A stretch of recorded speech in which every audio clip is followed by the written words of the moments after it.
33.5 വർഷം മാത്രം ഈ ഭൂമിയിൽ ജീവിച്ചവൻ. 150 കിലോമീറ്ററുകളിൽ കൂടുതൽ ആ കാലഘട്ടത്തിൽ യാത്ര ചെയ്യാത്തവൻ.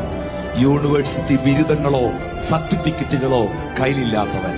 എന്നാൽ ഇന്ന് ലോകത്തിന്റെ 5 വൻകരകളിലും സമസ്ത പ്രായക്കാരും അറിയുന്ന നാമം, 2000-ലധികം തലമുറകൾ ആരാധിക്കുന്ന നാമം, ഏക സത്യനാമം, ഏക സത്യദൈവം, ഏക വിശുദ്ധ ദൈവം, മരണത്തെയും പാതാളത്തെയും ജയിച്ച് ഉയർത്തെഴുന്നേറ്റ ഏകനായ അത്ഭുതങ്ങളെ പ്രവർത്തിക്കുന്ന, താൻ മാത്രം അമർത്യതയുള്ളവനും അടുത്തുകൂടുവാൻ കഴിയാത്ത വെളിച്ചത്തിൽ വസിക്കുന്നവനും അഗ്നിജ്വാലയ്ക്കൊത്ത കണ്ണുള്ള, മാറത്ത് പൊൻകച്ച കെട്ടിയ, വെള്ളോട്ടിന് സദൃശ്യമായ കാലുകളുള്ള, പെരുവെള്ളത്തിന്റെ ഇരച്ചിൽ പോലെ ശബ്ദമുയർത്തി ന്യായം വിധിക്കുന്ന, 7 പൊന്നില വിളക്കുകളുടെ നടുവിൽ ഉലാവുന്ന സർവശക്തനായ ദൈവം. His name is Jesus.